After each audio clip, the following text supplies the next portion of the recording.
Minecraft just added in support for custom worlds and dimensions, plus changes to Redstone. All this and more in today's Snapshot. Oh, hi everyone, Dewlan here, and welcome to Snapshot 20w21a.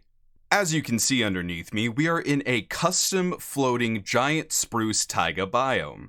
Okay, so how does this custom worlds thing work? Well, if you go into single player and create a new world, we'll call this one 20w21a, and if you go into more world options, you can see that there's an option to import settings if you've already customized a world. But since we haven't, we're going to go into, say, floating islands here, and those world options might not look familiar to you, and that's because they used to be under the buffet option. You could customize it between surface, caves, and floating islands, but they've removed the buffet setting and just given us those options instead.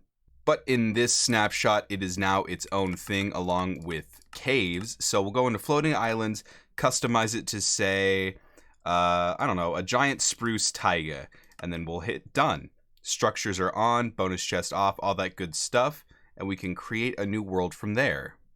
And here we are in our lovely new world, our floating island. After flying around a bunch, this looks like it's the only island around, and so this would be really interesting for map makers. It would make it super easy to give them a setting to work with here that's kind of pre-generated and already gives you that Minecraft feel. All of the floating islands have endstone on them, which I'm assuming can be fixed in this new custom world setting, but you have to have experience with JSON files, which I don't really, but I will still show you guys how it works. So when you exit out of the world, you can go back into that. When you hit edit, you have these options, and right here you have export world generation settings. Click that, and you export the settings.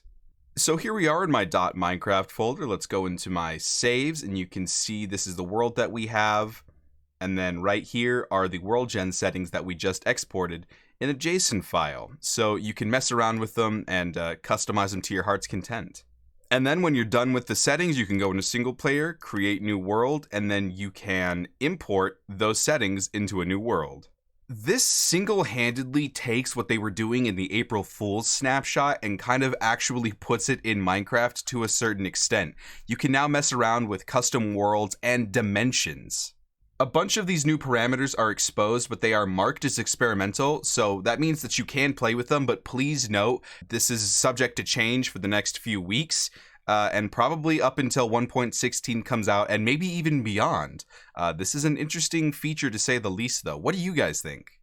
Mojang knows it. You missed the redstone dot. Unfortunately, that means that they've added something that's kind of interesting and could have some really big ramifications for Minecraft. So, if you don't like the new redstone cross, you can just right-click it, and the dot's back. Hooray for builders. So I put some redstone torches down here to power them, because the ramifications that this brings is that the cross conducts redstone power to the side of blocks, but the redstone dot does not. So the reason I say that this has ramifications, and the reason I think that Mojang might want to rethink the way they change the cosmetics of this redstone, is because you could unintentionally break a lot of farms by accidentally right-clicking a piece of redstone into a dot.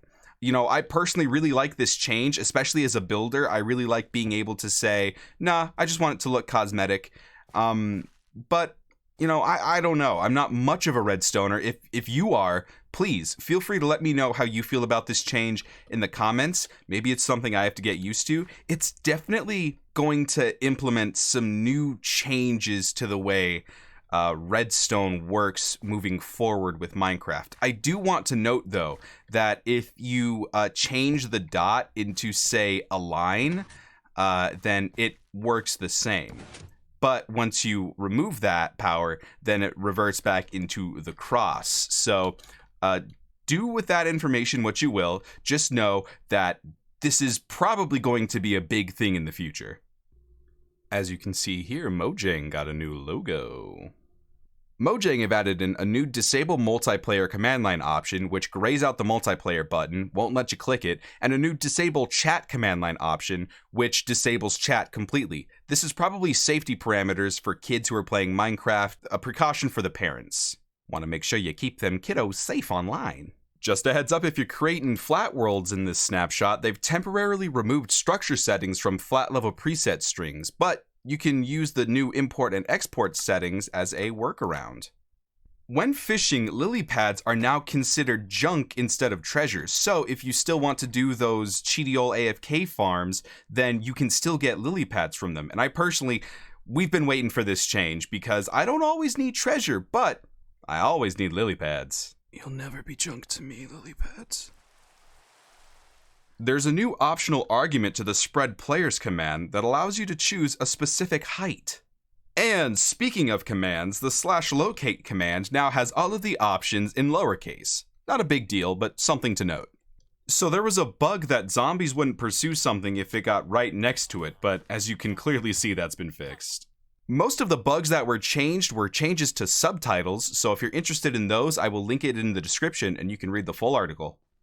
Now let's get into the nether part of the nether update. When you toss gold into piglin, they'll stop walking around now, but when you punch them, you'll lose that gold ingot. Because there's not as much netherrack in basalt deltas, they've increased the amount of ores that can be found in it. But that is all the time for I have today. I'm super excited for the custom world settings and even more excited for 1.16 to come out. So thank you everybody so much for watching. If you enjoyed this video, please like it. And if you want to stay up to date with all of the snapshots every single week, subscribe to the channel. Until next time, this is Dewlan, and I'll see you later. Bye now.